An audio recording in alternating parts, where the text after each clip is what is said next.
The massive doors of the Galactic Council chamber opened slowly, their crystalline surface catching the light of 3 artificial suns. Captain James Walker took a deep breath, straightening his Blue Earth Defense Force uniform. His boots made solid clicks against the polished floor as he walked forward, the sound echoing through the vast chamber. 500 alien representatives watched from their raised seats, their eyes glowing in various colors: blue, green, purple, and some colors humans had no names for. Walker had practiced for this moment for months, but standing here now, he felt the weight of humanity's future on his shoulders. Species 4873, humans of Earth, announced the council speaker, a tall being with silvery skin. You stand before the Galactic Council to present your military capabilities for review of full membership status. Walker nodded and pressed a button on his wrist device. A hologram appeared in the center of the chamber, showing Earth's finest battleship, the EDF Thunderbolt. Honorable Council members, Walker began, his voice clear and steady. I present humanity's latest achievements in space combat technology. The Thunderbolt-class battleship carries 40 main gun batteries, each capable of firing specially designed tungsten shells at. A laugh interrupted him. It came from the Skyforge Empire section, where High Commander Steelweave sat with his delegation. The alien commander's metallic scales shifted as he stood up, his massive frame towering over his desk. Speaker, surely this is a joke. Steelweave's translator conveyed his words with a hint of amusement. They're proposing to fight space battles with pieces of metal, physical projectiles. What's next? Throwing rocks. More laughter rippled through the chamber. Walker felt his face grow hot, but he kept his expression neutral. He had expected this reaction. If I may continue, he said, our kinetic weapon systems have proven highly effective in our solar system's defense operations. Against what? Asteroids. Another delegate called out, triggering more laughter. Young species, observe true power. The delegate activated his own display, showing a Skyforge warship firing brilliant beams of energy that could slice through asteroids like butter. This is modern weapons technology. Energy-based systems that can be precisely controlled, adjusted, and focused. Not primitive explosions pushing metal through space. Walker watched as more delegates began showcasing their own energy weapon systems. The chamber filled with holograms of increasingly impressive energy weapons, plasma cannons, particle beams, quantum disruptors. Each demonstration was met with approving nods and murmurs. In his corner, Council Member Bright Crown, an elder alien with bioluminescent patterns across his face, studied the human presentation with unusual interest. He raised his hand for attention. Captain Walker, he said, his voice gentle but carrying authority. While we respect your species' rapid advancement from planetary civilization to spacefaring race, surely you understand our concerns. The Council's standards for full membership required demonstrated mastery of energy weapon systems. Walker stood straighter. Sir, with respect, our weapons have advantages that became outdated across the galaxy 10,000 years ago. High Commander Steelweave cut in. Speaker, I move to deny full membership status to Species 4873 until they develop appropriate weapon systems. We cannot have primitives with gunpowder weapons sitting as equals in this chamber. The speaker raised his hand for order as more delegates voiced their agreement. A vote will now be taken on High Commander Steelweave's motion. Those in favor of denying full membership to Species 4873 until they achieve energy weapon mastery. Walker watched as hundreds of lights turned red, indicating support for the denial. Only a handful, including Bright Crowns, remained neutral. None showed green for approval. The motion carries, the speaker announced. Species 4873, you are granted observer status only. The Council recommends focusing your development on energy-based weapon systems if you wish to reapply for full membership in the future. As Walker left the chamber, he heard the continuing jokes and laughter about human weapons. His hands were clenched tight, but a small smile played at the corners of his mouth. Let them laugh, he thought. They didn't understand what was coming. Because what none of the council members had bothered to ask was why humans had stuck with ballistic weapons, even after discovering alien technology. None of them had wondered if perhaps, just perhaps, humans had found something they had all missed. The council's laughter would stop soon enough. The underground lab at Earth Defense Force headquarters hummed with activity. Captain Walker stood watching Dr. Emily Reed work, her fingers dancing across multiple holographic screens. 3 weeks had passed since the humiliating council meeting, but Walker's smile suggested he knew something the aliens didn't. "Show me again," he said, leaning forward. Dr. Reed nodded and played the simulation.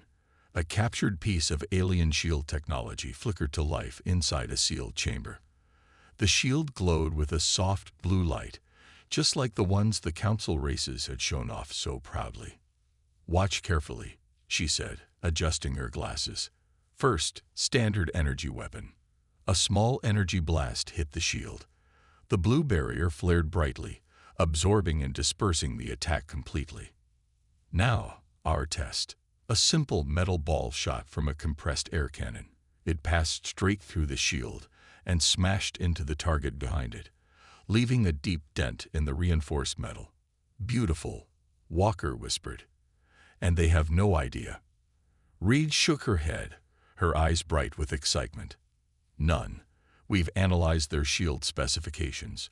All their defensive systems are built around stopping energy weapons. They're perfect at absorbing and redirecting various forms of energy, plasma, lasers, particle beams, but they barely register physical objects." She pulled up another screen showing complex data. "It's like they forgot about kinetic weapons completely. Their shields create a complex energy field that blocks energy attacks, but solid objects they pass through with almost no resistance." Walker walked around the testing chamber, thinking. Because they all switched to energy weapons thousands of years ago.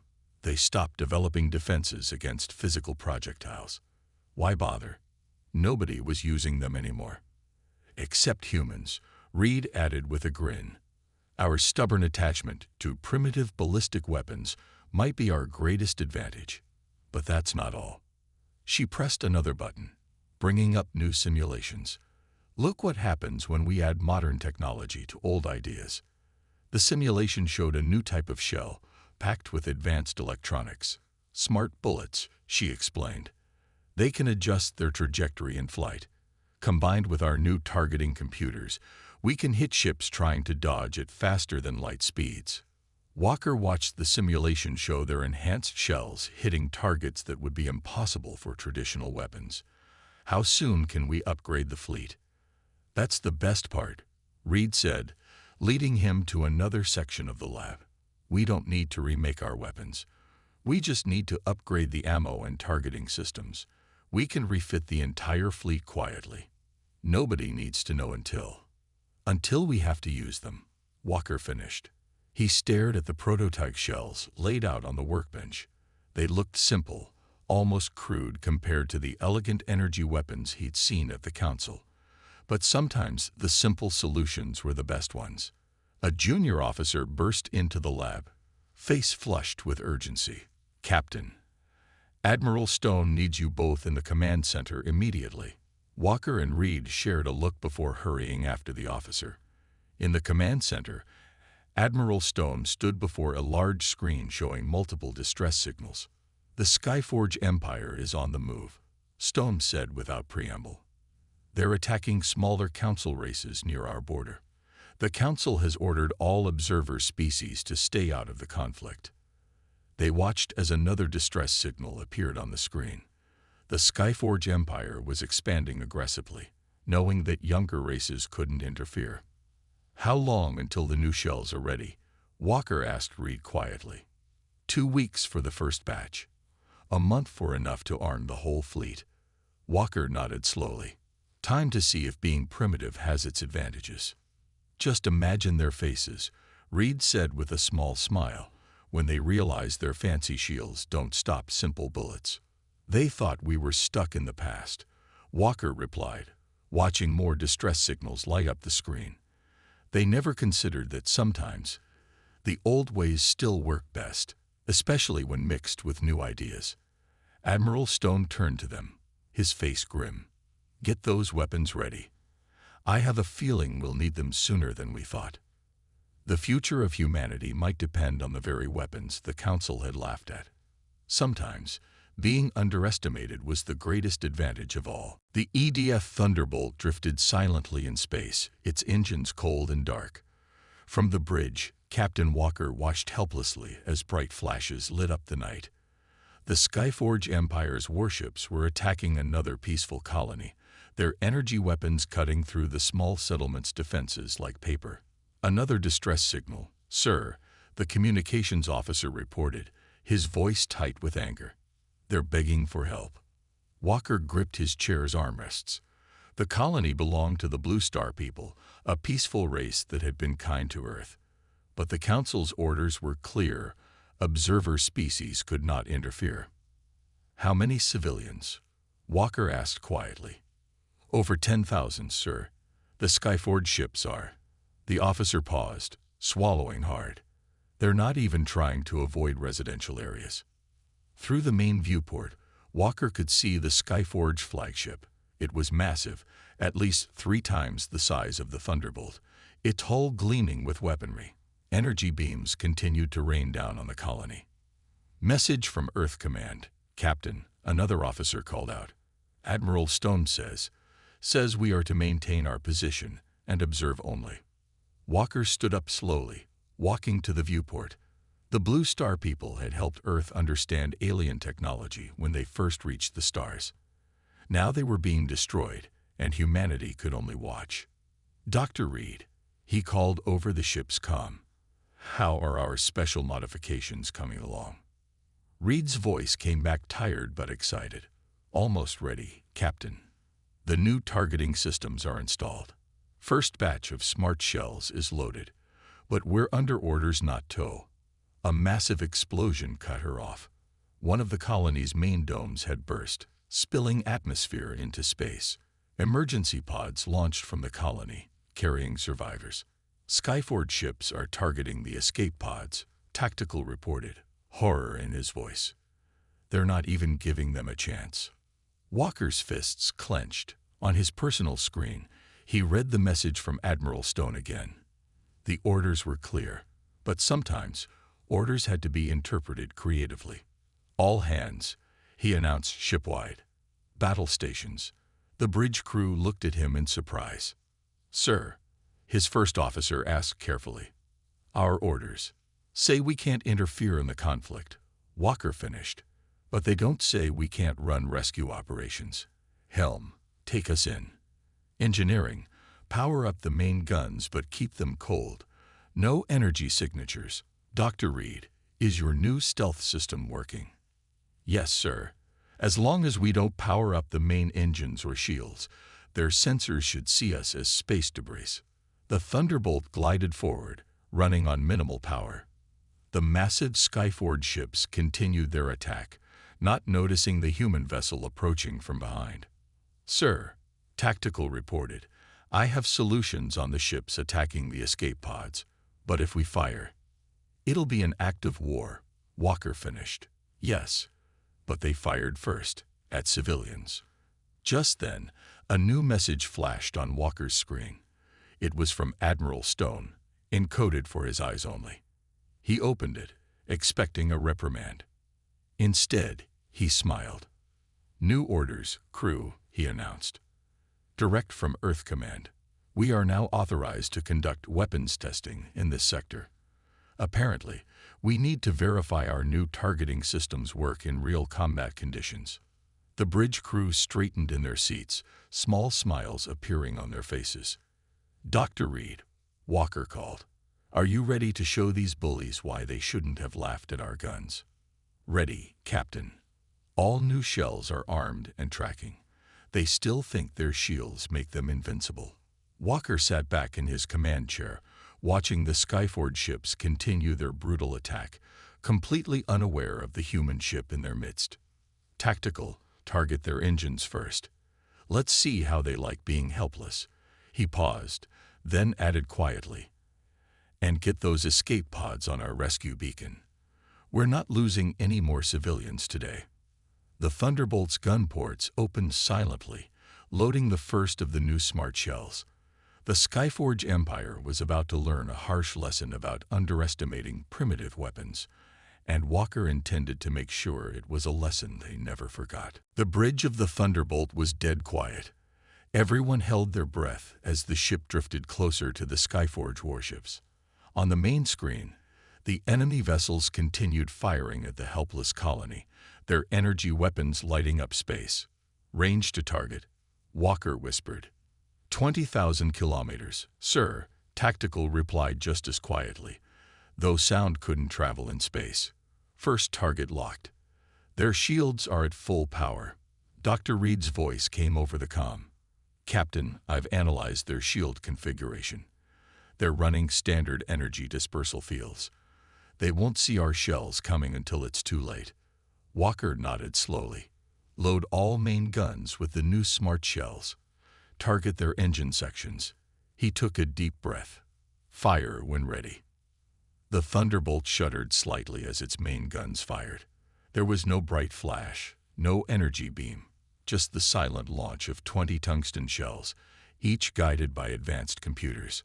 On the enemy ship's screens, the shells would look like simple space debris. Their sensors, designed to detect energy weapons, didn't even register the threat. 3 seconds passed. The first shell hit the nearest Skyforge ship's engine section at incredible speed. It passed through the energy shield like it wasn't there and punched straight through the hull. The ship's engine exploded in a brilliant flash. "Direct hit," Tactical called out. "Enemy ship's power is failing." Before the Skyforge ships could react, more shells found their targets. Explosions blossomed across their hulls as physical projectiles tore through their supposedly impenetrable defenses. "They're trying to figure out what's happening," Reed reported, watching the enemy sensor data. "Their shields are still at full power, but they can't understand why they're taking damage." The Skyforge ships began to turn, their sensors finally detecting the Thunderbolt. Energy weapons powered up, filling space with deadly beams. But the Thunderbolt was ready. As the energy weapons fired, the human ship's special hull coating absorbed and scattered the beams, making most miss completely. "Return fire, all batteries," Walker commanded. "Show them what human guns can really do." The Thunderbolt's main guns roared again. This time, the shells were aimed at weapon ports and command centers. Smart shells adjusted their course in flight, hitting targets with pinpoint accuracy. "Sir," communications called out, "we're picking up their transmissions. They're panicking. They don't understand how we're getting through their shields." Walker allowed himself a small smile. "Send a message to their commander. Tell them to stand down and stop attacking civilians, or we'll demonstrate more of our primitive weapons." On the main screen, escape pods from the colony were getting away safely now. The Skyforge ships were too busy trying to defend themselves to chase them. "Captain," Reed called excitedly, "their flagship is charging up some kind of super weapon. Energy readings are off the charts." The massive Skyforge flagship turned its bow toward the Thunderbolt. A huge energy weapon began to glow, gathering power for what would surely be a devastating blast. "Hard to port," Walker ordered. "Load armor-piercing rounds in the forward guns." The Thunderbolt turned sharply just as the Skyforge weapon fired. A massive energy beam, bigger than anything they'd seen before, shot through space where they had been moments ago. "Forward guns, fire." The human ship's guns fired one last salvo. The shells flew straight and true, passing through the flagship's shields and striking its main weapon just as it was powering up for another shot. The resulting explosion lit up space like a new star. When the light faded, the Skyforge flagship was drifting, its mighty weapon destroyed, its hull breached in multiple places. "Sir," communications reported, "we're receiving surrender signals from all remaining enemy ships." Walker stood up from his chair, looking at the disabled Skyforge vessels. "Send to Earth Command. First combat test of enhanced ballistic weapons successful. Request permission to continue rescue operations. As the crew cheered quietly, Walker knew this was just the beginning. The Skyforge Empire wouldn't take this defeat lightly. But now they knew. Those primitive human guns weren't so primitive after all. News of the battle spread through the galaxy like wildfire. In the Galactic Council chamber, the same room where they had laughed at human weapons just months ago, chaos now reigned. Delegates argued loudly while watching recordings of the fight. High Commander Steelweave stood at the center, his metallic scales dark with rage. "Impossible," he shouted. "They must have used some kind of hidden energy weapons. No simple projectiles could defeat our shields." Council member Bright Crown stepped forward, holding up a piece of twisted metal. "This, Commander, is what defeated your ships. A simple tungsten shell, enhanced with guidance systems. Primitive, as you called it." The chamber grew quiet as Bright Crown continued. "The humans didn't break any laws. They were conducting weapons tests in space, as is their right. Your ships were the ones attacking civilians. They made us look like fools." Steelweave raged. The mighty Skyforge Empire, defeated by thrown rocks. Meanwhile, aboard the Thunderbolt, Captain Walker and Dr. Reed watched the council broadcast with Admiral Stone on the main screen. "You've stirred up quite a storm, Captain," Stone said, though he was smiling. "Every minor race in the galaxy is suddenly very interested in human weapons technology. And the Skyforge Empire, well, they're not taking their humiliation well." "Sir," Walker replied, "what are our orders now?" "Prepare for war, Captain. Our spies report the Skyforge Empire is gathering their entire fleet. They mean to attack Earth directly." Stone's face grew serious. "They think if they gather enough ships, they can overwhelm us with sheer numbers." Reed spoke up. "Admiral, the new production lines are running at full speed.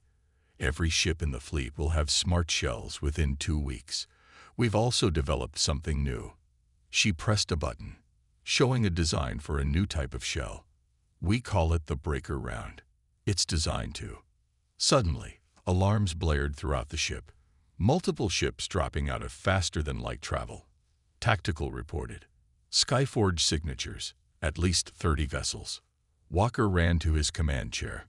"Battle stations. Dr. Reed, are the new rounds ready?" "First batch is loaded, Captain. Let's show them what else we've been working on." The main screen filled with Skyforge warships. They were bigger than the ones from the previous battle. Clearly they're heavy battleships. Leading them was a massive vessel almost twice the size of the others. Message from the Skyforge flagship. Communications announced. They say, "Surrender now and Earth will be allowed to survive as a slave world. Refuse, and they'll reduce our planet to ash." Walker looked at Admiral Stone's image. "Sir." Stone's face was grim but determined. "Show them why you don't threaten Earth, Captain." The Thunderbolt's engines powered up as more human ships dropped out of FTL behind it. 5 vessels against 30, but Walker smiled. The Skyforge Empire still didn't understand. "All ships, load breaker rounds," he ordered. "Let's remind them what human weapons can do." The massive Skyforge fleet opened fire, filling space with energy beams. But the human ships were ready. Their new hull coating scattered most attacks, and what got through did minimal damage. Enemy ships launching fighters, Tactical reported. Hundreds of them. "Perfect," Reed said with a smile. "That's what the breaker rounds are for." Walker nodded. "All ships, target their fighter squadrons. Fire at will." The human vessels fired in unison. The new shells shot out, but instead of striking directly, they exploded in the middle of the fighter formations. Each explosion released thousands of tiny tungsten pellets, creating walls of metal moving at incredible speeds. The Skyforge fighters had no chance. Their energy shields, designed to stop powerful beams, did nothing against the clouds of hypersonic pellets. Entire squadrons vanished in seconds. By all the stars, someone whispered on the bridge as they watched the devastation. The Skyforge fleet's confident advance had turned into chaos. Their fighters were gone, And now the human ships were targeting their capital ships with standard shells. "Sir," Reed called out, "they're powering up their FTL drives. They're running." Walker watched as the mighty Skyforge fleet turned to flee. "Let them go," he ordered. "Let them tell everyone what happened here. Let them all know. Earth is not defenseless. And we're just getting started." Earth glowed blue and green against the blackness of space.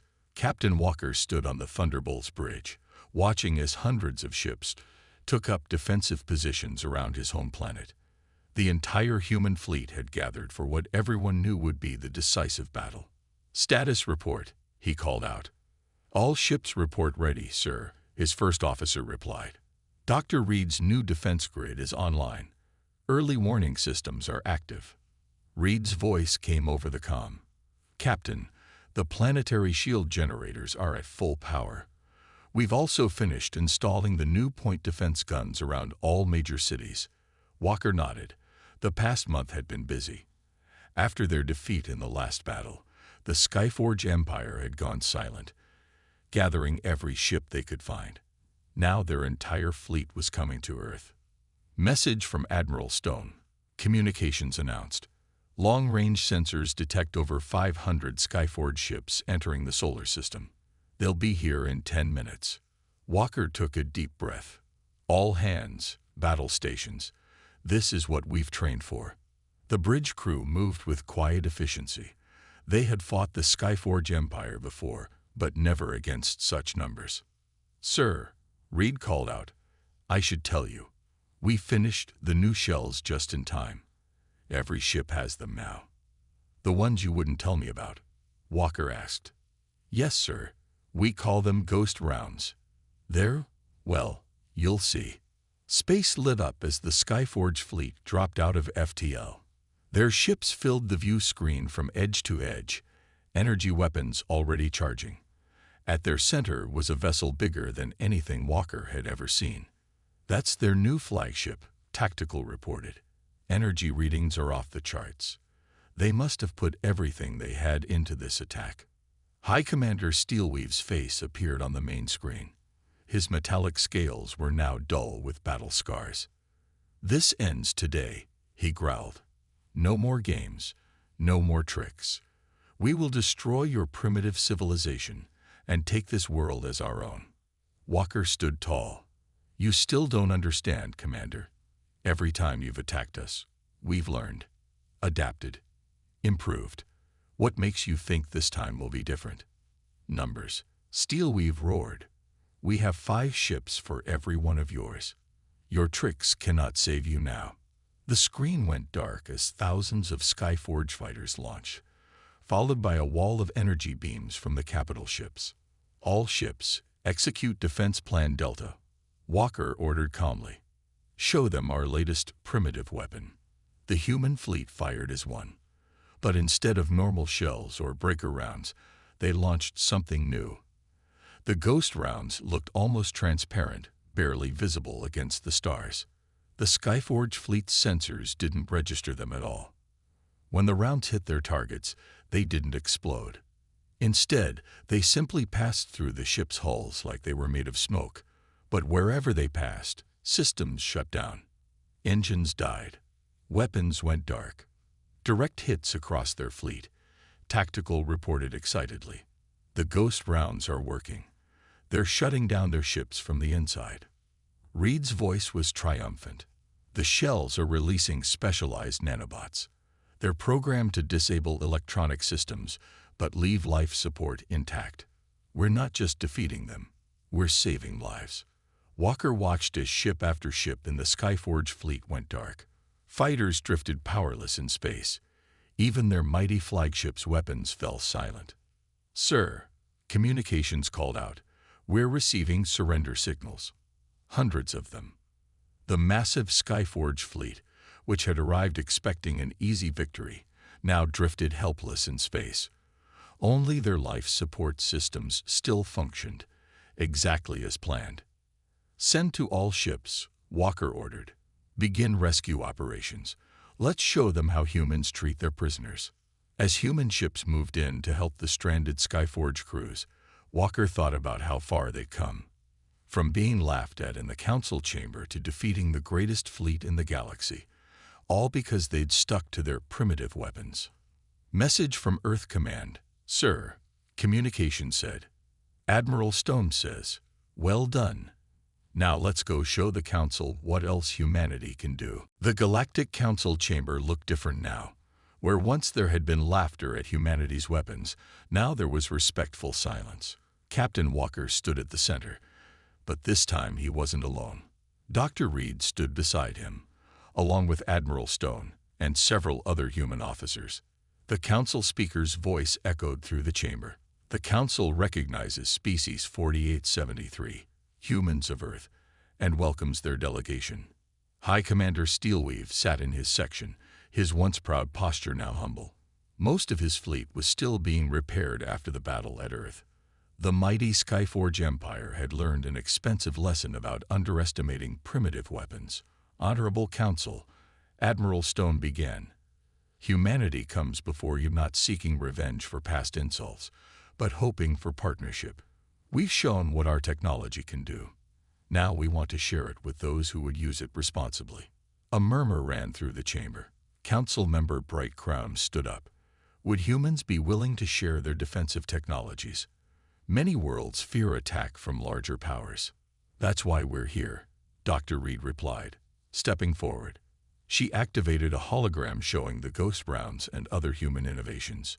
We've developed weapons that can disable attackers without killing them. Defenses that can protect the weak from the strong. And yes, we're willing to share. Walker watched as more council members stood, asking questions about human technology. The same delegates who had laughed at primitive ballistic weapons now wanted to learn everything about them. There's more, Admiral Stone continued. We propose a new defense alliance. Any peaceful world that wants protection can join. We'll help them develop their own defensive capabilities, mixing their technology with ours. The chamber erupted in excited discussion. Smaller races that had lived in fear of larger empires saw hope in this offer. Even some of the larger powers looked interested, especially after seeing what human weapons could do. High Commander Steelweave finally spoke up. And what of the Skyforge Empire? Do you seek revenge for our mistakes? Walker stepped forward to answer this one. No, Commander. In fact, we invite the Skyforge Empire to join us. Your energy weapons, combined with our ballistic technology, could create better defenses than either of us could make alone. Steelweave's metallic scales shifted in surprise. He had expected punishment, not an offer of partnership. The Council calls for a vote, the Speaker announced, on the matter of granting humanity full membership status and accepting their proposal for a defense alliance. The voting lights began to appear. Green, green, more green. Even the Skyforge Empire section lit up green. The chamber filled with approval lights. The vote is unanimous, the Speaker declared. Humanity is granted full Council membership, with all rights and privileges. Their defense alliance is officially recognized. As the chamber filled with approving sounds, Dr. Reed turned to Walker with a smile. Not bad for a bunch of primitives with metal-throwing weapons, right? Walker looked around the chamber, remembering the laughter from his first visit. You know what the funny thing is? We never wanted to prove we were better. We just wanted to protect people. And in the end, that's what won them over. Admiral Stone nodded. The Council laughed at human guns until they saw we weren't building weapons of war. We were building tools of peace. Later, as the human delegation prepared to leave, Council member Bright Crown approached them. You've changed the galaxy, he said simply. Not just with your weapons, but with your wisdom.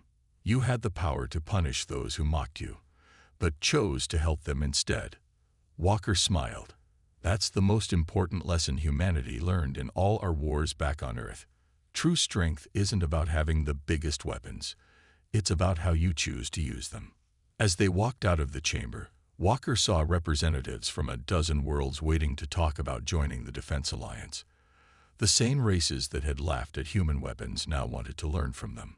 Humanity had come to the stars late, Armed with technology the Council had considered primitive, but they had brought something more important than advanced weapons. They had brought innovation, adaptability, and most importantly, wisdom. The galaxy would never be the same. And somewhere in the chamber, someone was laughing again. But this time, humans were laughing too, as equals among the stars.